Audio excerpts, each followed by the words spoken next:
You know, we say this a lot. Friends of the show. Oh, they're a friend of the show. Yeah. Oh, who that? Black Coffee, friend of the show. Friend of the show. You know, Jeremy Loops, friend of the show. Exactly. We only really mean it when we say Kevin Lerena, friend of the show. Thank you. Welcome, my guy. Welcome. There's so many things we want to talk to you about. When did you land back in the country? Sunday morning, 4 a.m. And you were in Saudi Arabia, right? Yes. And when you were over in Saudi Arabia, you were there for a fight. Mm-hmm. And this fight had been looming on for months and months and months. I remember you announcing it. Yes. Can you just paint the picture for us? You know, how important was this fight? It was massive for me, obviously, because Saudi Arabia, they've pretty much changed the landscape of boxing, in fact, sport. So to get on a massive Saudi card, which was the Joshua Ngannou card, was an achievement, but it was also big for my career. And this fight was after I won the WBC interim Bridgerweight world title. I went back up to heavyweight again because it was obviously dabbling between the two weight divisions. So it was a risky fight on paper in a sense of it didn't make much business sense, but the platform that I was put on, we had to take the fight. So it was a fight that did good for my career. Unfortunately, we lost on points, which could have gone either way. Look, at least you didn't get knocked out, hey? Hey, that's always a positive. Yeah, I always say losing on points is always a draw. It's for fine, me. yes. You didn't beat me up, I didn't beat you up. Then it's fine, Yes. you know. So how much, because now you are in this fight and, you know, sadly the entire country, we're supporting you and we're behind you. And then a day before the fight, you find out that your mom has sadly passed away. Yeah. Right? Who called you to tell you that? My wife and my family, you know, when I saw on the family group a call at it was 5 a.m. SA time, I knew there's definitely something wrong. So I just sent my wife a private message and I knew deep down, I said to her, my mom has passed, hasn't she? And then she obviously told me. Something, you know what I said in interviews in leading up to the fight, and obviously it happened on weigh-in day, so literally just before the fight took place. I said, you know, death, there's no good timing for someone to die. You know, you can't say, well, the timing was bad because, well, what is good timing when someone passes on? So I just kind of had to take it in my stride. And look, it was hard walking to that ring. I must be honest, you know, you put on a brave face, but I was numb. I had zero energy, no game plan in my mind, just was obviously dealing with all that emotion. And I felt it in the fight for the first time in many, many fights that I've had. I felt tired after round 3. And I said, this isn't me. You know, obviously, you get to the corner in round 4 and my trainer says to me, how are you feeling? I said, I'm tired. Because so much of boxing is actually your mind, right? Your mind tells your body, you know, keep energy, you know, don't exert yourself there, you know, do this there. And now your mind goes in knowing that there's this huge thing that's looming for you when you get back home, right? Do you remember your last conversation with your mother? Yes, so I was in Mill Park Hospital and I said to her, obviously, I love you and I'm off to Saudi. And I'll see you when I'm back. But, you know, there's no death. It just comes upon, it just strikes you and when you least expect it. So, but she's at peace and, you know, she's not suffering anymore. And that gave me a little bit of closure. And I try to take that closure into the fight, knowing that she's not suffering. But it's just still so emotionally draining. You know, the physical side, you try to get up for it. Was there ever an option for you not to do the fight? No, because obviously my mother was sick in Mill Park for about 8 weeks. So when I took the fight, I knew that I didn't think she would die. You know, you don't wish someone to pass on. But I said, look, she's in a critical condition in ICU, but she did a complete turnaround. She came off the vent. She was talking to us, cracking jokes, and then complete 180 back into Mill Park ICU. I think that the one thing always is that, I mean, you know, it's very sad that it happens, but you know that she loved you, of course, very much, and supported you, and she knows that you loved her very much, and I think that's at least one beautiful thing because a lot of people don't get that. You know, they lose parents or they lose siblings, and then they don't have that where they can say, "I truly love that person," and they know that. And same for me, you know. Yeah. Well, 100%. You did us proud. Round of applause to your mom. May her soul rest in peace, and you did us proud. And then everyone is just like, do you have Kevin Lerena in studio tomorrow? I said, yes. Please ask him how he met Cristiano Ronaldo. The whole world wants to know. First things first, when you were standing next to him, I didn't see the post on your page, Kevin. I saw it somewhere else. And then I looked at these people and I was like, ooh, who's the hot guy? And I was pointing at you. I don't believe that. I promise you. I was like, who's this hot guy? I'm like, oh, Kevin Lerena, come on, man. Okay? I don't believe that. And then my eyes went to the right and then there was Cristiano Ronaldo. What was happening there? It was crazy. So His Excellency invited us to his farm 3 days before the fight. So it's pretty crazy inside of you. So you go, I want to have all the fighters at my house for dinner before they play each other. For them, it's a game before we play each other on Friday night. Right. So we go to his house, only the fighters, no one else from the teams. He just wants the fighters there. We're sitting in one of his entertainment areas, and he's whatever secretary PA. There's so many. He says, His Excellency will be with you guys in 5 minutes. He's just having a quick meeting in his office, and his office now interleads into the lounge. Out comes His Excellency, and Ronaldo follows him. So they were having a meeting. He says, well, let's have dinner all together. So that's how we met. We kind of had dinner and I'm hanging out with Ronaldo. What does Cristiano Ronaldo smell like? I didn't go up that close. But listen, phenomenal athlete. Credit where it's due. A tall man. I didn't realize he's actually that big. So, and I had a bit of a conversation with him. So as his career's gone on, he's actually slimmed down and lost weight over the years. So I said to him, why? He says, because as I get older, to keep nimble and agile, I need to cut weight off my body so I can stay in shape. That's keep up with the young guys. exactly what LeBron James said. Because if you remember, when LeBron James came out, he was quite like sturdy and like a tree. And he's trimmed down. And he said, you know, if you want to... Because, I mean, LeBron is old to be playing at the level he's at, right? So is Ronaldo. And it's like you have to trim down so that you're not carrying so much weight on your bones. Well, it is. I think it's the same with Djokovic. Haven't we seen Djokovic slim down? And it's no longer this bulky muscle. I think when you're in your early 20s, you can carry the bulky muscle around. Maybe I should start cutting a bit. No. I think for boxing, it might be different, though. I think you have to be bulky. Yeah, strong. Yeah. Maybe strong, carry your weight well, and obviously boxing is about having the lungs and the tank, so a bit of both. Okay. Speaking of strong, there's going to be an arm wrestle between Frankie and Kevin Lerena. Amazing. Look at those guns, bro. Amazing. No, he'll snap my elbow in half. His guns are tender after the weekend. I mean, I said hi to him in our little green room walking into studio. I was like, and as I said hi, I was like, that hurt. Please stop it. I just said hi to the Oaks. It's just a handshake and it hurt me, you know. We've got Kevin Lerena in studio. Tim Bigila is going to do headlines. When we come back, there's something so special that Kevin is doing for one of our little listeners. This is amazing. This is amazing. Stay tuned for that. It's so funny that it just clicked to me now that you could have played rugby easily, right?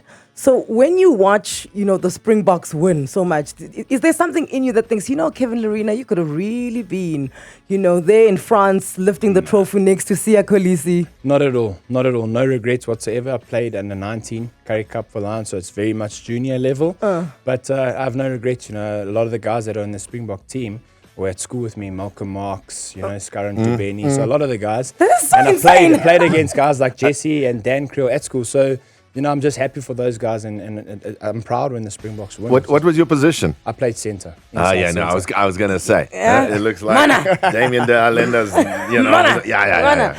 So the reason we actually, because I said about right before leading up to your fight in Saudi Arabia, I was like, oh, we need Kevin Lerena in here because he's my go-to person when it comes to things for fitness and these fads and trends. Because he knows everything. Because he knows everything. Because look at this man's body, okay? This is a temple right here.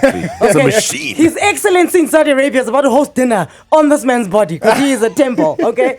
I'm seeing a lot of my friends doing these ice baths and these ice showers and these, it looks like a steam shower, but apparently it's freezing in there and it's like minus 10 degrees. It's obviously a trend that everyone is doing. Is there any benefit to that? I think to a certain point, yes. You're talking about the cryotherapy.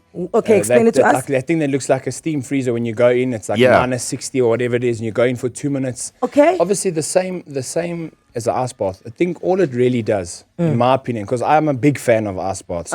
I do it first thing in the morning. For me, the reason why I do it, it's the mindset. It makes you like switch on for my day ahead. So it gives you that mental clarity. But obviously, it's the dopamine effect. It does release those feel-good hormones. Whether it's good for recovery or not, the science says it is. But I think maybe every individual is different. What it really does is vasoconstricts your vessels, if you look at it, because of the cold water. And then when you come out and your body starts to warm up, you'll start to vasodilate. And that apparently also helps a lot with increasing the metabolism, which will essentially lead to fat burning. So I think that's the idea behind it. But you have to do it in partnership with training. I can't just be a person who sits on the couch. I'm like, hey, let me go get cold. No, of course you can. I think it's gone away from only athletes or only people training. What I would use an ice bath for after a hard, high-impact sparring session would be to reduce inflammation.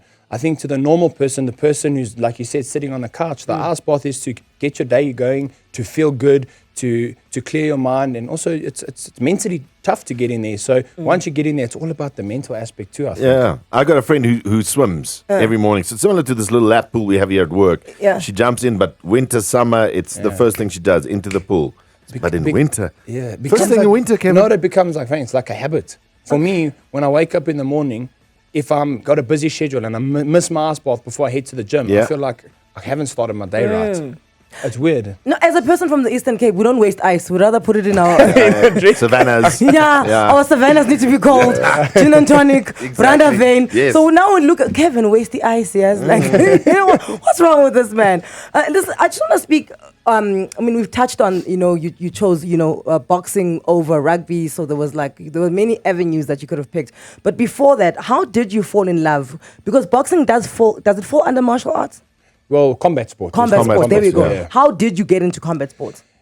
I think, like you said, I chose boxing. But to be honest with you, I think boxing chose me. Oh, wow. I think, going through school, being brought up by a single mom and fortunate enough to go to a good school like Cares, you kind of got to vouch for yourself and stand up for yourself when you're on your own.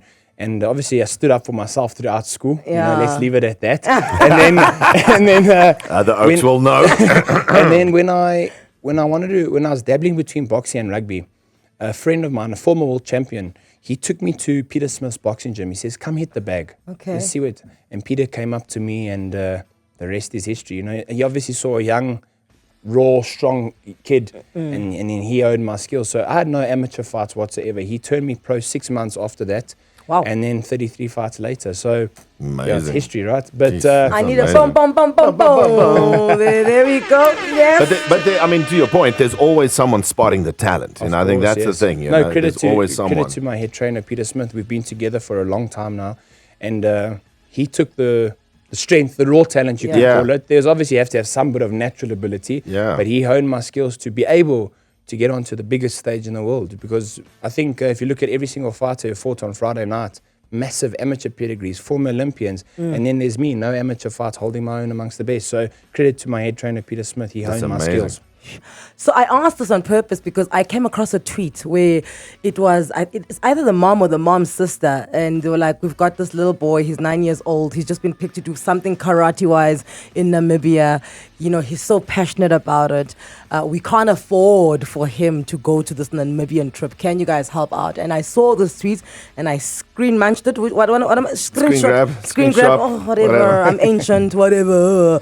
And I saved it and I was like, wait a minute, Kevin Lerena's coming into studio. If anybody understands, the passion, the discipline, the love for combat sports, it's this man. So maybe we can, hit a bird with one bird with two stones with one bird.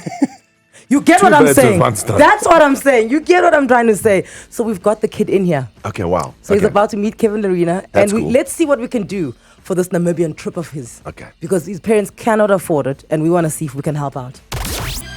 It's no mistake that we're playing the song. Kung Fu fighting, Okay, I got combat you. sports. Yes. Kevin Lerena's in here. I'm telling you, and there's another little man in here. His name is Buzwe. Good morning, Buzwe. Welcome to Auntie Anele and the club.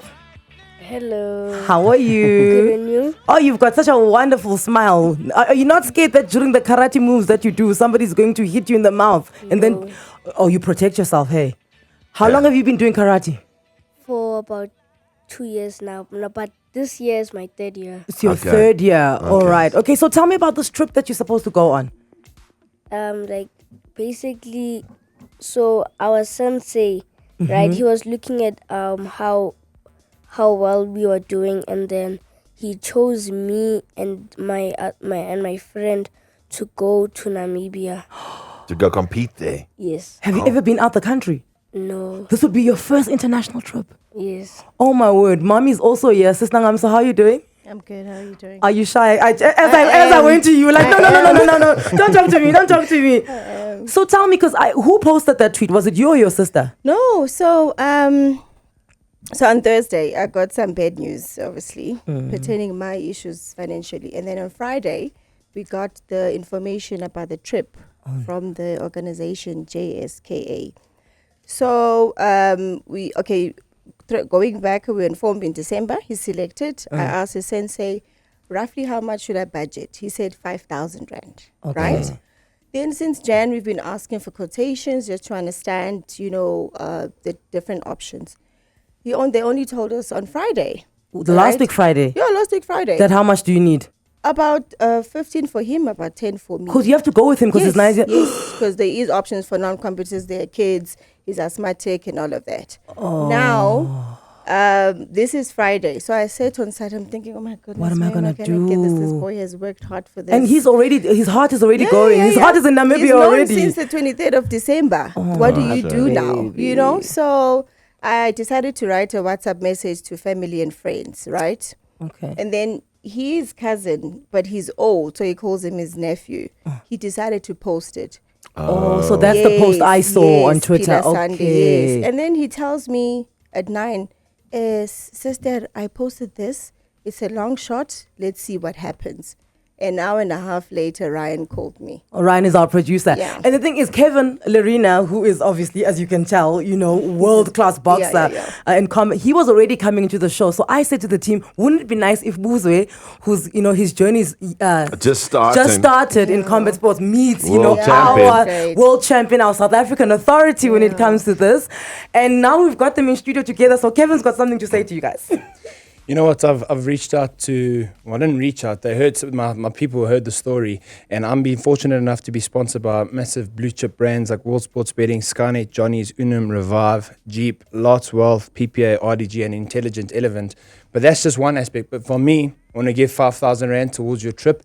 And also some of my sponsors have reached out and said, let's see how we can help the young man, because I've sat in that position, had a single mom who couldn't pay for things. So for us to help you and for him to live his dream wherever it takes you, it's absolutely phenomenal. So we're here to help you. I'm going to help you, and I've got great sponsors behind me that are prepared to help too. So even though it's just 5,000 Rand, let's see what we can raise, and hopefully it helps him achieve his dream, and that's the most important thing, that he can go out there and live his dream. So how much, what is the total? Did you So do the math? the total is 24,000 Okay, cool. and 60 that we need to raise, right? Okay. Mr. Kevin Lerena said he's giving 5,000 that's Rand. amazing. Thanks, Bruce. So give us a ring, Johannesburg. Come on, let's get Buzwe to Namibia. 011-8838-947. Kevin Lerena sponsors are also going to come through. We'll see how much they're going to give us. Contribute, yeah. You can also send us a voice note, 084-0000-947. There is 6 minutes left of the show. Just got a message from a friend Ashley from Last Wealth. He said he's prepared to give 5 as well. So there's 10 There from we us. go. We are 10,000 Rand. The phone is ringing. Good morning, Sinet van Wijngaard. Wait, I know you. You from First for Women. Hello, Anele. That's correct. Hello, It's madam. your friend from First for I was Women. going to say. My friends, as the face of First for Women. Yes. Here you are. You're about to make me look good. Hey, Sinet. Absolutely. Anele, listening to your show and just realizing, as the head of First for Women and the opportunity to support a fearless woman that is in need and a single mother, I just had no choice but to become part of the solution. So what are you thinking? We've already raised 10,000 What Rand. am I saying? What are you What am I saying? Talk saying? to me as the fearless woman that you are. Absolutely. So we think that Nangamso is the definition of a fearless woman, and that is why we are thrilled to support her and her quest to get Buzwe to Namibia, and would like to donate 10,000 Rand. 10,000 Rand! Woo! That's amazing, Sonette. Thank you. Okay, so now we are at 20,000. Wait, Kevin's phone is going mad here.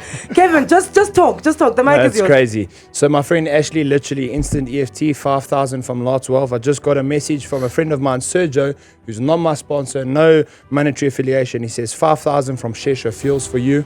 And I'm sure the list will go on. So as soon as this money comes in, I'll figure out with Ryan and Anele how to get it to you guys, and just go out there and live your dream. And to see you crying makes me happy, because I was in his shoes one day where we couldn't afford things. And just let this boy live his dream, and let's see what the future holds for him. Buzwe. Oh, Buzwe, my baby. Oh, boy. You're going to Namibia. You're going to Namibia, my love. You're going to go compete there. Sunette from First Woman is still on the line. Nangam, she wants to talk to you.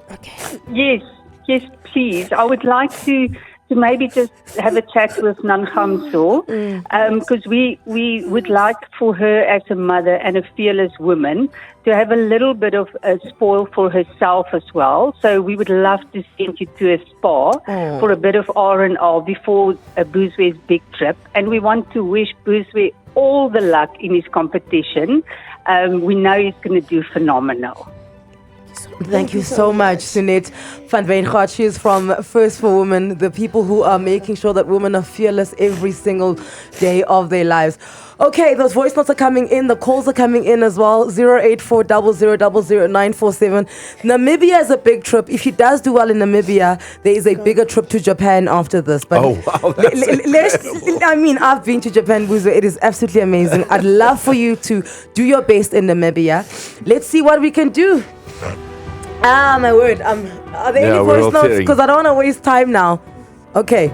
But we've reached the money now. 25,000 is what we've raised. We've actually gone up to 30 already, which I think is beautiful because spending money as well. Yeah, it's a big thing, hey. So you guys don't have to worry about the trip at all. Everything is covered. Kevin, another message from you. Yeah, from World Sports Betting.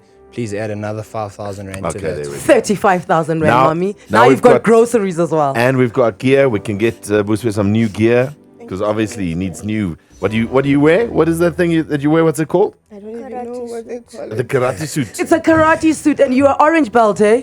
So you can save money because you're about to go to. You're gonna get a brown one and a purple one and a green one, and then finally a black belt. Thank you so much, Buzwe. You go out there. Now don't worry about anything else. The only thing that you're gonna worry about is your body and the discipline for your body and your opponent.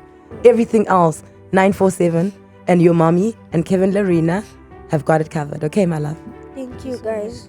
Oh, thank you, my baby. There we go. We've got voice notes. Let's hear them. I am currently sitting in traffic, bawling my eyes out. You guys are amazing. Thank you so much for everything you do. Anele, Frankie, you guys make dreams come true. I am a grown man driving in my car, listening to this. Well done, guys. There we go. Thank you guys. so Thanks, much Kevin. to the champ, Kevin Lerena. You are always welcome here. You know that, ne? Anytime. Please pop in. You are such a friend of the show. Yeah, definitely. And then, Sister Ngamso, thank you so much. Thank your cousin as well for putting it out there. And then, Buzwe, we're going to follow your journey, my friend. Let us know what happens in Namibia and if we're going to Japan or not. Okay. Love you. We out of here. Woo! Bye. Anele and the club on 947.